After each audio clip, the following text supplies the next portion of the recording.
mine. I just put on there, and it's like mostly dry or like very like sticky. Have that like that little sticky part by the time I'm finna put my base coat on. So yeah, I put on my base coat, stuck my hand in my UV lamp for about 30 seconds.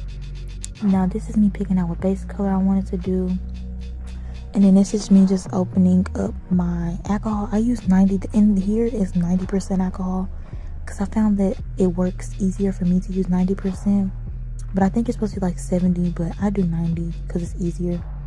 Now I decided to go in with the color 573, and it's a lot in this bottle.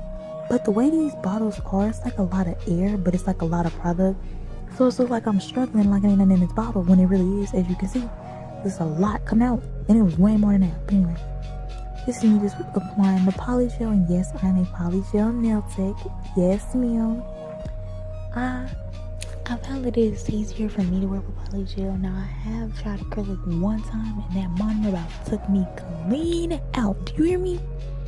And I haven't tried it since. But yeah, so this is just me molding my polygel onto my nail. Now, I usually just do one bead, and it's good enough. But here I did one bead, and then I went back in on like 2 of my fingers, I believe it was. I think it was my pointer and my middle, and I did like a smaller second bead just to be sure, because I wanted to make sure I had like a good apex, because yeah, it's all about the foundation, okay?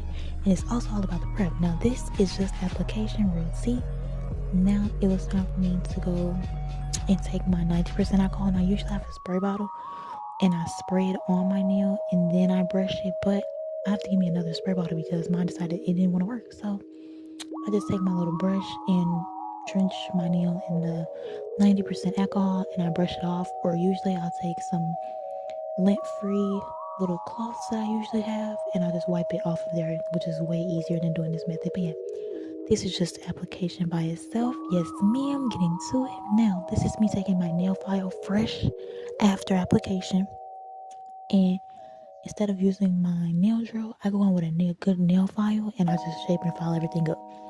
For me, way easier, because you don't really just need your nail file too many times, me personally. So I don't use my nail file. I say nail file. You don't pretty much need your nail drill too many times, me personally. So I don't really just use my nail drill too many times when it comes to application or even prep as well, because most of the time I use a good nail file, like I said. So yeah, I just take my good nail file, and I go ahead and file and shape everything up, make sure everything's nice and crispy, okay? As you can see, I am not playing no games, baby, okay?